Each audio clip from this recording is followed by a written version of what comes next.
Hello students, welcome back in 11th activity of revised bridge course of standard 8th subject English. The first part is learning outcomes or competency statements. What is given there? Create a dialogue, story, skit as a pair or group activity. It means the learner should be able to create a dialogue, story or skit as a pair or group activity. म्हणजे या ठिकाणी विद्यार्थी एखादा dialogue किंवा संभाषण किंवा कथा किंवा प्रहवसन हे जोडीने किंवा गटागटाने तयार करायला त्या ठिकाणी शिकणार आहे. Students, this is a new word for you. विद्यार्थी मित्रांनो, हा तुमच्यासाठी एक नवीन शब्द आहे skit and its meaning is प्रहवसन.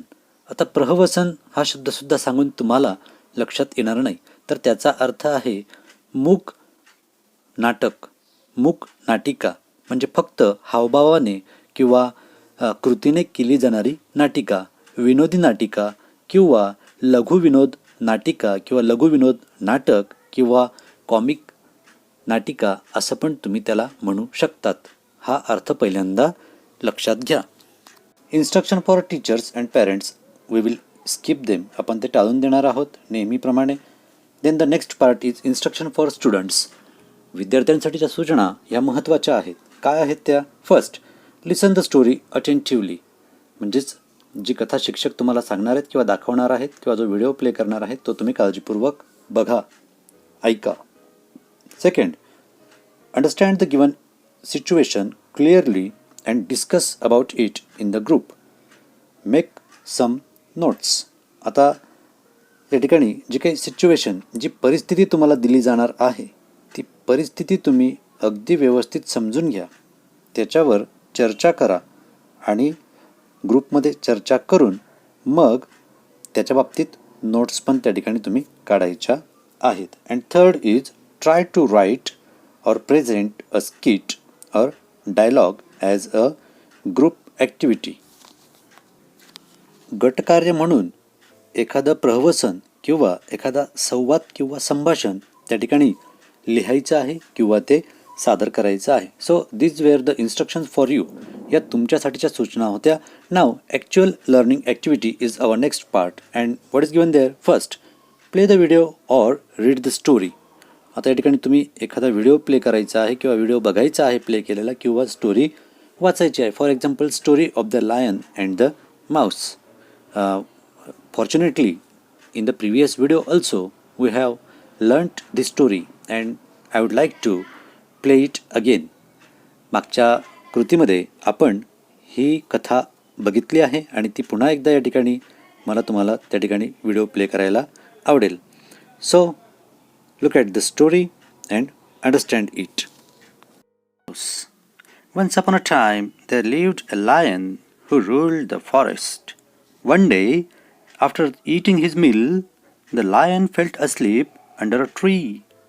A mouse saw him and thought it would be fun to play on him. He began running up and down the sleeping lion. He ran up the tail and slid down the tail. Then he began to jump on his body.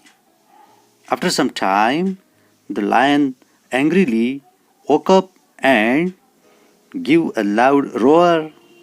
He grabbed the mouse with his huge paw. The mouse struggled but could not escape. The lion opened his big jaw to swallow him. The mouse was very scared.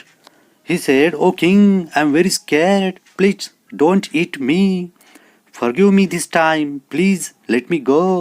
I shall never forget it, and maybe one day I can help you." The lion was so amused by the idea of mouse being able to help him that he lifted his paw and let him go.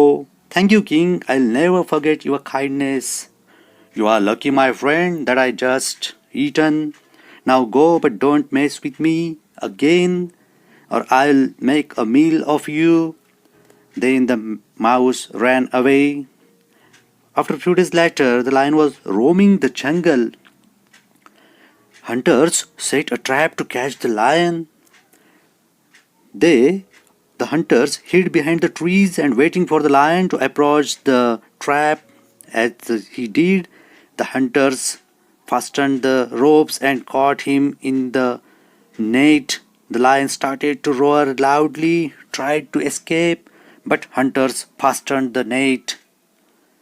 Then they went to the village to take the cart to transport the lion. The lion was still roaring loudly.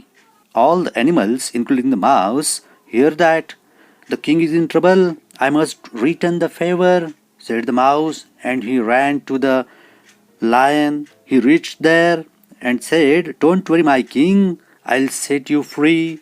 He climbed up the trap and used his sharp little teeth to bite through the ropes, and he cut the rope and freed the lion. Finally, the lion realized that even a little mouse can be a great help. Thank you, mouse. I'll never trouble you again. Live happily in my forest. You saved the king's life. Now you are the prince of this forest. Thank you, king. Bye bye. See you soon. But the king said, Where are you going, my friend? Don't you want to play on me and slide down my tail? The mouse became so happy. He climbed his tail and jumped on his body. He played with him. The mouse started jumping on his back and sliding down his tail. After a while, the hunters came back with a big cage to carry the lion. The lion and mouse saw them and started running towards them. The lion gave a big roar. The hunters were terrified and ran away back to the village. The mouse and lion laughed aloud. Lion and mouse became friends forever and lived happily. Then the second activity is present a skit of telephone conversation between two friends.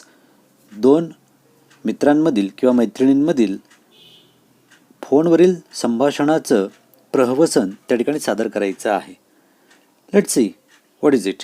बघूयात तर या दोन मित्रांमधील ते skit.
Then the next activity is solved activity or demo. What is given there? Teacher will give a situation and with the help of situations arrange a short conversation related with the situation. आता situation म्हणजे काय? परिस्थिती. की कुठल्या परिस्थितीवर तुम्हाला त्या ठिकाणी कॉन्व्हर्सेशन संवाद त्या ठिकाणी लिहायचा आहे हे शिक्षक तुम्हाला सांगतील, त्या परिस्थिती सांगतील आणि त्या परिस्थितींना अनुसरून एक शॉर्ट म्हणजे लहानसं कॉन्व्हर्सेशन तुम्हाला त्या ठिकाणी लिहायचं आहे. Let me tell you the situations. त्या परिस्थिती कोणत्या कोणत्या आहेत ते मी तुम्हाला सांगतो. First, you are absent in the class. Inquire about the homework with your friend on telephone. तुम्ही शाळेत गैरहजर होतात. तुम्हाला काय गृहपाठ दिला आहे ते विचारण्याबाबत तुम्ही मित्राशी फोनवर बोलण्याचं संवाद तुम्हाला लिहायचा आहे. Second, you are ill. Inform your teacher on telephone. तुम्ही आजारी आहात आणि तुमच्या शिक्षकांना हे फोनवरून कळवायचं आहे. त्यासाठीचं संवाद किंवा संभाषण तुम्हाला त्या ठिकाणी लिहायचं आहे. Then third, you wanted to join the group of friends for study. Ask them about it. तुम्हाला तुमच्या मित्रांचा जो अभ्यासाचा गट आहे त्याच्यात सहभागी व्हायचं आहे त्याबाबत त्यांना विचारा. Then next, you want to participate in drawing competition. Converse with drawing teacher. तुम्हाला त्या ठिकाणी चित्रकलेच्या स्पर्धेमध्ये सहभागी व्हायचं आहे त्याबाबत तुमच्या कला शिक्षकांशी बोला. म्हणजे संवाद साधायचा आहे, तो लिहायचा आहे. कसा साधणार ते. And next and last is want to open an account. Then write a conversation with bank manager. तुम्हाला बँकेत खातं उघडायचं आहे त्याबाबतचं कॉन्व्हर्सेशन बँक मॅनेजरचं आणि तुमच्यामधलं ते संभाषण त्या ठिकाणी लिहायचं आहे. So in this way you can write short conversation related to this situation or one of these situation.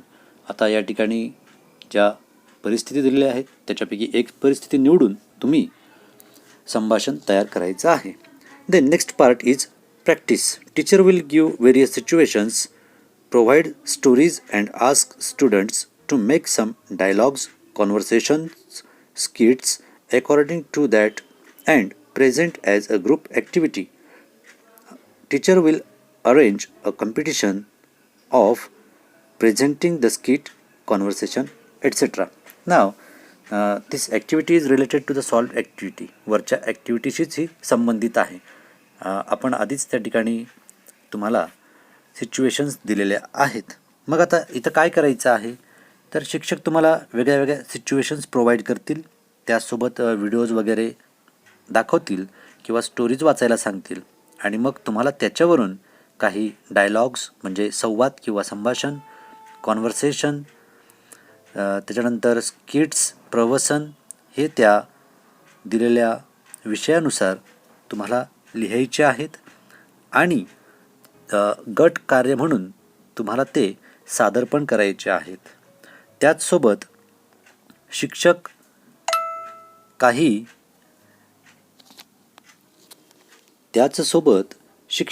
संभाषण किंवा प्रवसन सादर करण्याच्या स्पर्धा आयोजित करतील, त्याच्यामध्ये तुम्ही सहभागी व्हायचं आहे. Then the next activity is extension activity or parallel activity or reinforcement. What is given there? Make a sketch on Diwali festival and present it in group. Diwali या सणावर आधारित प्रवसन तयार करायचं आहे आणि त्याच्यात मग तुम्ही किती पात्र घेतात, किती मेंबर्स तुम्हाला सोबत पाहिजेत, कोणाचे डायलॉग्स कोणते हे तुम्ही नेमायचं. थोडक्यात प्रवसन म्हणजे काय, छोटीशी नाटिकाच असं त्या ठिकाणी तुम्हाला सादर करायचं आहे. Then second, write a telephone conversation skit between father and daughter. आता स्किट काय असतं ते आपण वरती बघितलंच. ते स्किट तुम्हाला फादर अँड डॉटर, वडील आणि मुलगी यांच्यामधलं टेलिफोन कॉन्व्हर्सेशनचं प्रवसन सादर करायचं आहे किंवा लिहायचं आहे. सादर नाही करायचं, लिहायचं आहे. And third, right a skit about conversation in hospital, doctor and patient, patient and relatives and nurse.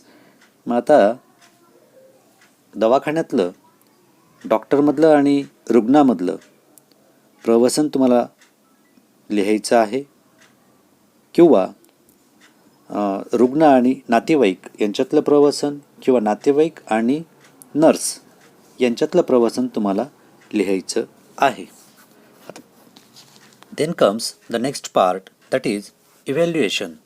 First, make a list of English words which we generally use while speaking mother tongue. म्हणजे आपण आपली मातृभाषा बोलत असताना, म्हणजे मराठी बोलत असताना कोणते कोणते इंग्रजी शब्द आपण जसेच्या तसे घेतो याची यादी बनवायची आहे. I will tell you some words as example. मी तुम्हाला काही शब्द सांगतो. Table, bench, board, train, bus, pen, pencil, box. So now it is your duty or it is your task to add the words in this list.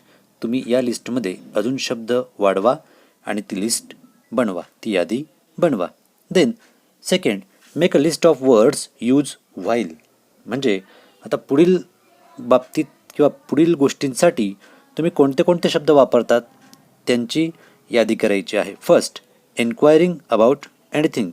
एखाद्या गोष्टीबाबत त्या ठिकाणी enquiry करताना किंवा विचारपूस करताना तुम्ही कोणत्या शब्दांचा वापर करतात. For example, excuse me, hello, can you tell me, would you like to tell me about. हे मी एक्झाम्पल सांगितले. तुम्ही याच्यामध्ये अजून शब्द ॲड करायचे आहेत. मी प्रत्येक जे काही टॉपिक आहे त्याचे काही एक्झाम्पल सांगेल, तुम्ही त्याच्यामध्ये ॲड करायचे आहेत. Then second is apologising. Apologising म्हणजे त्या ठिकाणी क्षमा मागणे. क्षमा मागणे याच्यासाठी तुम्ही कोणत्या शब्दांचा वापर करतात. सॉरी, फॉरगिव्ह मी, पार्डन असे शब्द आहेत आणि अजून शब्द तुम्ही ॲड याच्यात करायचे आहेत. Third one is greeting. Greeting someone म्हणजे एखाद्याला शुभेच्छा द्यायच्या आहेत. मग तुम्ही कोणते शब्द वापरतात. For example, congrats, well done, bravo. अजून शब्द आहेत ते तुम्ही टाकायचे आहेत. अँड फोर्थ इज कंप्लेनिंग म्हणजे तक्रार करताना तुम्ही कोणते शब्द वापरतात. Generally we say that I am afraid to say, I am sorry to say. So add other words in this list. या लिस्टमध्ये तुम्ही अजून शब्द वाढवायचे आहेत. And fifth is showing gratitude. एखाद्याबाबत कृतज्ञता दाखवण्यासाठी आपण कोणते शब्द वापरतो. For example, thank you, how kind of you. Now it is your task to add some more words in each type of list. प्रत्येक प्रकारच्या यादीमध्ये शब्द वाढवण्याची जबाबदारी आता तुमची आहे. Then the next part is Diksha video or e content or QR code. This part is blank. There is nothing to give any link or any PDF. So it is blank. याच्यात त्यांनी काहीच दिलेलं नाही आहे. दीक्षा ॲपवर किंवा त्यांच्याकडे या कृतीशी संबंधित मटेरियल उपलब्ध नसेल, काही शैक्षणिक साधन उपलब्ध नसेल, म्हणून त्या ठिकाणी यांनी हे ब्लँक सोडलेलं आहे. And the last part is my take away or today I learned. What is given there. Learn different types of vocabulary is useful in different situations. म्हणजे भिन्न भिन्न परिस्थितीमध्ये वेगवेगळ्या प्रकारची व्होकॅब्युलरी म्हणजे वेगवेगळ्या प्रकारचा शब्दकोश त्या ठिकाणी उपयोगी येतो हे आपल्याला लक्षात येईल किंवा शिकता येईल. Next, expression are important while presenting a skit. ज्या वेळेला आपण एखादं प्रवचन सादर करतो त्यावेळेला एक्सप्रेशन्स म्हणजे चेहऱ्यावरचे हावभाव हे किती महत्त्वाचे असतात हे आपल्याला या कृतीतून शिकायला मिळतं. In this way we have completed this activity.